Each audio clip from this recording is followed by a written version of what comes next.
This is Democracy Now!, democracynow.org, The War and Peace Report. I'm Amy Goodman. We're broadcasting from Hamburg, Germany. One of the last members of the militant group Red Army Faction, also known as the Baader-Meinhof Group, to have remained in prison, is set to be released after 26 years behind bars. Christian Klar was given 6 life sentences plus 15 years in prison after being convicted for the murder of German business leaders in the 1970s. Last month, a court in Stuttgart ruled he no longer posed a threat. He'll be released on parole in January. I'm joined right now by the German attorney Kurt Groenewold.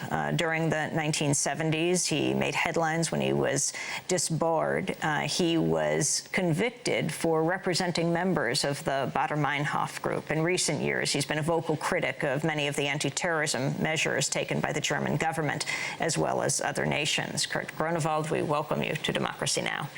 It's good to have you with us. Give some context so people can understand the Baader-Meinhof gang in the 1970s, a violent group here protesting the violence of the state, bombing many places. In fact, when I walked into this building and it said Springer, a major media conglomerate here, that was one of the sites that the Baader-Meinhof bombed. They did not bomb this building, but they bombed another building in Hamburg of the Springer publishing house. But the other thing is, why do they start it? Where do they come from? And they, as persons, they come from of the protest movement, of the movement against the Vietnam War. But then they decided, that was a big difference to the mainstream of the movement. They decided to go underground, to be orientated on the terrorist group in South America, and maybe to the Americans, to the North Americans, similar to the Weathermen. That was their... To the Weather Underground. The Weather Underground, yes. Mm-hmm. Because they came out of the anti-Vietnam movement, they had sometimes friends or people they tried to understand them, and this was one of the big problems in Germany for the government. One of the big problems for the government in Germany. How were they captured? They were captured by normal police actions, because somebody says they are a friend. Sometimes they could not come through a police control. And the main thing was most of them were captured, the Central Group, in 1972. That is 2 years after they started to form the Baader-Meinhof Group, the Red Army Faction. And explain who Baader and Meinhof were. It's different. For my personal way to Ulrike Meinhof was, I was her divorce counsel. And she was a public figure in the German left-wing and journalist society. And Andreas Baader was a part of the students' movement, although he as a person was not a student. And he was more for Rabuliste or for anarchist events and so on.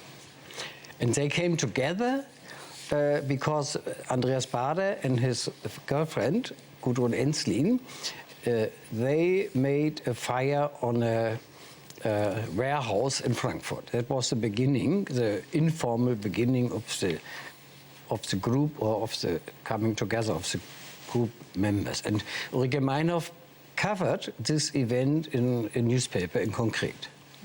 So a number of them are arrested. They're held in which prison? They were always in different prisons. And some were in solitary confinement from the beginning, and they got a special prison statute. That means they had no contact to the prison population, to friends. They could not write to everybody and so on. That was a real isolation program, starting in 1972. Now, I want to get to the point where you ended up being tried yourself as their attorney, and you were put on parole or probation for 2 years. You were not allowed to practice law. It reminded me very much of the Lynn Stewart case in the United States. You were basically charged with too zealously representing them. What was your crime? It was, the chancellor said, we are too much identified with the clients because we were fighting prison conditions, we were fighting for hunger strike, we were fighting for a fair trial. That was the 3 points we had. And we made press conference, we went to foreign countries, to Paris, to Amsterdam, and later to New York too. And I think that is the background. And the government wanted to fight the idea. They wanted to fight the idea represented by the lawyers, or on the other side, they wanted no political trial. They wanted to hamper the clients to make public statements on United States, on the work together of Germany and the United States, and so on. And they tried to keep them in solitary to prevent their words from getting out, but you were repeating those words. You were saying what your clients felt. Yes, we were saying. Now, first we were lawyers. We make motions. We went to the constitutional courts. At one point, we went to the European Court. But all the people say it is for these people, for these defendants or for these prisoners, it is necessary to make a confinement. On the other side, the government said they have so many visits of lawyers, they have so many letters of lawyers, that was the reason, which is no privilege, which is a normal right. And we said it, and we said it in the public, but we were attacked in the parliament, by the government and the parliament.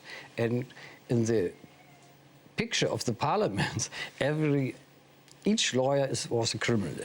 But we were not only the lawyers, the other things were some intellectuals like Heinrich Böll, the later winner of the Nobel Prize, and some others. All these people were attacked because they were fighting for human rights for these defendants.